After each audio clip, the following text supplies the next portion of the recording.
And we are back here on Open. Former FBI Director James Comey will testify about his interactions with President Trump during the Russian investigations.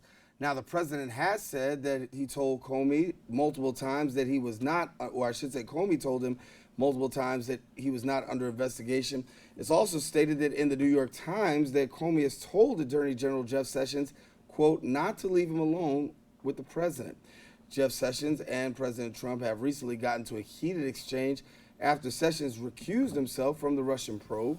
According to CNN sources, they say that Sessions is willing to quit if the president no longer wants him there.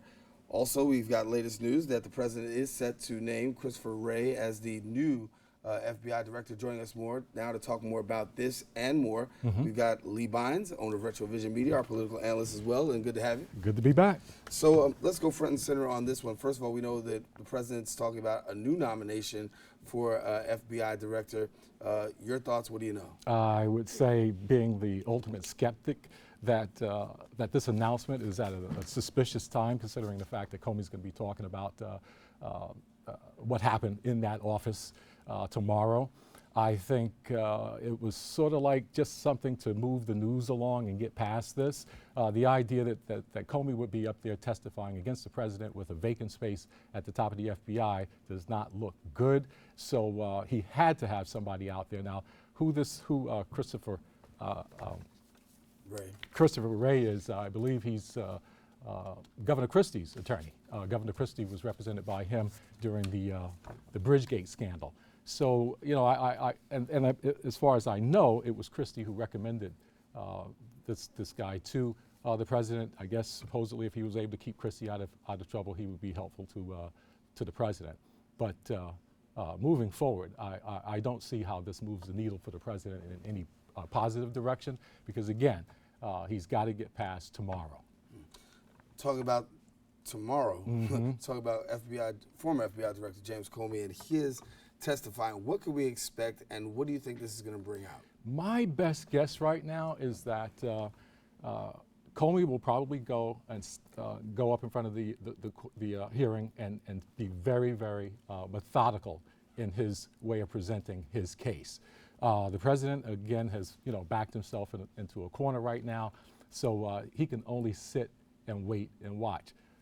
The flip side of that argument, if JC was here, he would probably say that the Republican members of this hearing is probably going to try and dirty Comey up a little bit. They're going to try and get that shine off of him by asking him the tough questions.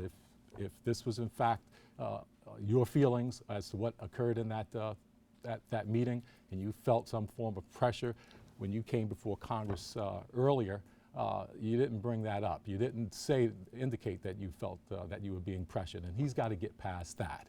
And that might be rather difficult for him.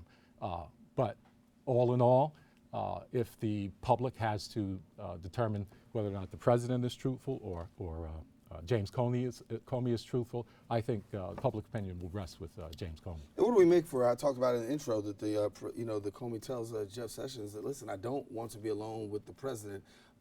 What should we be reading into this? If that can be confirmed, it definitely sets the tone for Comey's reservations, if you will, to be able to say that, look, I did have issues with what happened in that office. Right afterwards, I made copious notes. I shared them with other people, just as a matter of record, to make sure that that position, though that incident is properly documented in case it was needed legally down the line, and it is. So looking forward to tomorrow's investigation, and then talking about testimony. Could this, in any possible way, backfire on Comey? I don't think so, because I think it's more likely that it could backfire on a lot of Democrats who are hoping that they get some real fireworks out of this situation. I'm a little suspect of whether or not Comey's testimony is going to rise to the level of the hype that we've been hearing over the last couple of weeks. It's certainly exciting. It certainly presents the appearance of obstruction of justice being involved in the situation. But I would say we have to wait and see, because we just don't know how good of a job or what the Republicans are planning to sabotage this man's character during the process. And speaking of sabotage, the Russians allegedly planted false stories behind the Mideast crisis. Your thoughts? Well, if it can be confirmed, the United States is saying that the Russians were behind a fake story with regards to Qatar, and Qatar's slowly moving into Iran's orbit. Iran's a Shia nation. The Gulf states, the 50 Gulf states that met with President Trump 2 weeks ago, were at that meeting. They're all Sunni states. This has turned into a Sunni Shia sectarian issue. President Trump unwisely sided with the Sunnis, with Saudi Arabia, signing that multi-billion-dollar deal with them wasn't helpful. If the president was wise, he probably would have stayed out of this fight. He probably would have let the State Department handle it.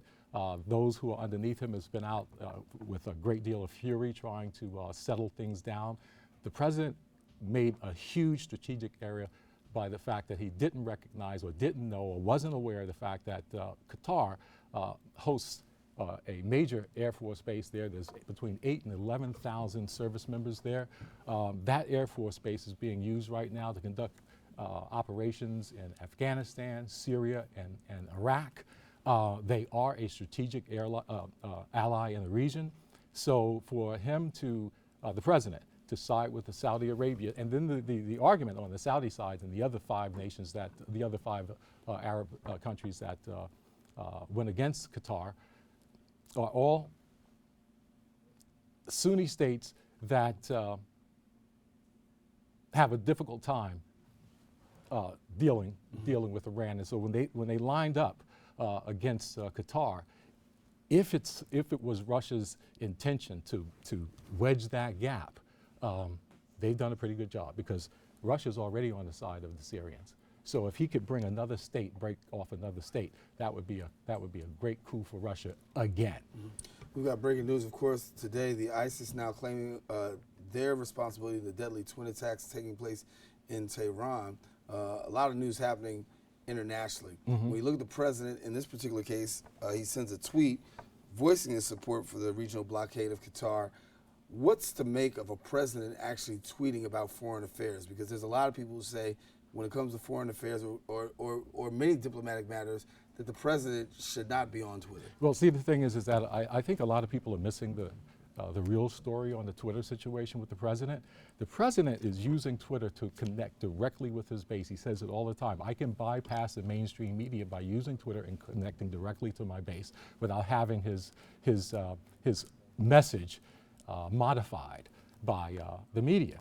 The only problem is that he's tweeting to a very, very, very small segment of the United States. And by him talking directly to his base that way, what he fails to realize is that the rest of the world is listening. So when he says things like it was a cool idea to expose Qatar for the possibility that they were paying or financing terror in the region, he's actually coming against one of our own allies that we desperately need in the region if we're going to prosecute these wars continuously. So as we look forward to the next coming weeks, is what we've got going. We got the investigation coming around about. What else can we expect to see coming out of Washington? That's an interesting question, and almost one nearly impossible to answer. Every week it changes. It changes, not by the week. It changes by the minute. And so I would say that the public, the citizens, should probably be very, very wise to just sit back, wait until see what happens after the Comey hearings tomorrow, and I think from there you can kind of like plot a course. Right now, everything is going to be up in the air because simply the president, his entire staff, the entire media is pretty much going to be sitting on pins and needles until they find out what happens tomorrow. Mm-hmm. Although what happens today could have a significant impact as well, because the director of the National Intelligence will be on Capitol Hill talking about the Pfizer warrants. He too had an incident with President Trump with regards to him being also asked not to go too much further with this investigation. He refused to go far enough during his first trip to Capitol Hill, but he may be put under some pressure by the Democrats when he talks to further his conversation a little bit more in that direction, because that's what people really want to know. Therein lies the problem. Therein lies the possibility of obstruction of justice. And so if we get some sort of corroboration or agreement that it was more than one, it was more than two people who had this, because the National Security Agency's top head, Rogers, was also faced with that, a similar circumstance. So once all of these people, that's when you'll find the pressure building. Comey is just one part of the process. These other two gentlemen will support him, I believe. Lee Bynes, our political analyst, also the owner of Retrovision Media. Catch him every week here, along with J.C. Polanco. J.C. been off the last couple of weeks. We'll get him back on the set to square off in a little while. Lee, thanks again. That's my pleasure. All righty. Take a quick break. We'll be back with more show coming up right after this.